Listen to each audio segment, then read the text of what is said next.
संविधान का आर्टिकल 19 से आर्टिकल 28, 25 तक पढ़ा होता तो मुझे लगता है ये समस्या आपके सामने नहीं आती। अगर आपने संविधान की प्रस्तावना को सही से समझा होता तो ये समस्या आपके सामने नहीं आती।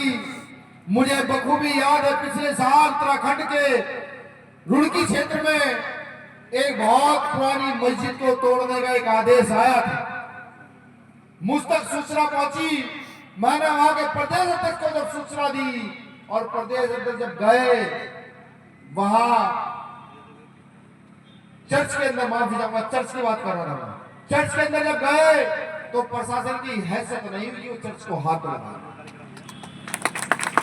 उसी साल हरियाणा के जमुनानगर में जब एक चर्च को तोड़ने की बात आई और हम लोगों पर सूचना आई तो हमारी पूरी टीम वहां गई। प्रशासन की हिम्मत नहीं पड़ी कि चर्च को हाथ लगा। आप समझिए ऐसा क्यों है? ऐसा इसलिए है कि हमने जाकर के प्रशासन को याद कराया कि यहां इन बातों पर बहस हुई है, बड़ी चर्चा हुई है और चर्चा के बाद इन कानूनों को अस्तित्व में लाया गया। अगर आपको पढ़ने का मौका मिले तो 6 दिसंबर 1948 में चर्चा हुई थी संविधान के आर्टिकल 19 से 25 के बीच में।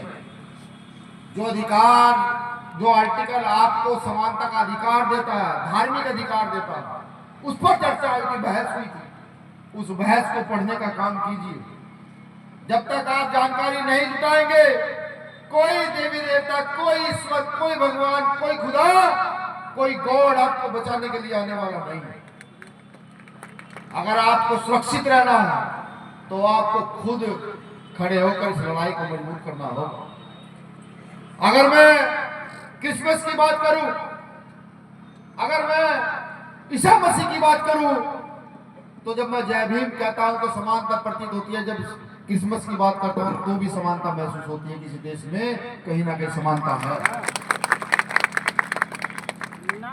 ये देश समस्याओं का भंडार है। यहां इतनी समस्या है कि उनके समाधान के लिए कोई काम नहीं कर रहा। आज किसी को मुसलमान के नाम पर मारा जाता है, किसी को ईसाई के नाम पर मारा जाता है। लगातार मैं ये देखता हूं कि अगर ईसाई समाज के लोग चर्च में प्रार्थना कर रहे हैं, अपने ईश्वर को याद कर रहे हैं, तो भी यहाँ को सामंती ताकतों से बड़ी एलर्जी, बड़ी परेशानी है।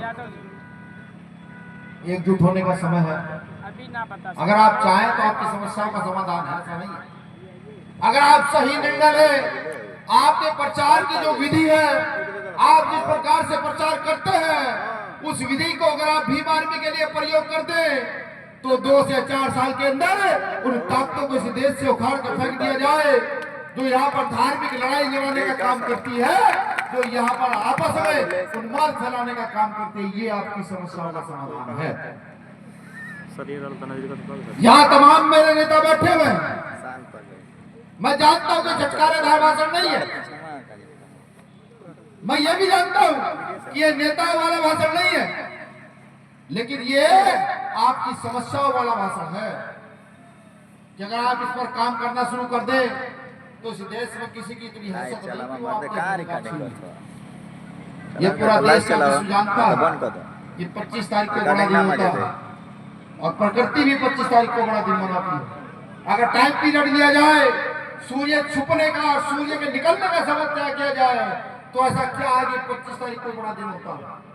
यानी कि कुछ ना कुछ अस्तित्व है, कोई ताकत है जो इस दिन को छोटे से बड़ा कर देती है। इसको हमें भूलना नहीं चाहिए। जब प्रकृति ये ताकत देती है, जब प्रभु यीशु के जन्मदिन की ये ताकत मिलती है, तो उनको मानने वालों में कितनी ताकत होनी चाहिए, कभी अंदाजा लगाया है? नहीं लगाया। अब तक सिर्फ बुरा माने का बुरा मत मानिए। अब तक सिर्फ आपने प्रार्थना की, प्रार्थना के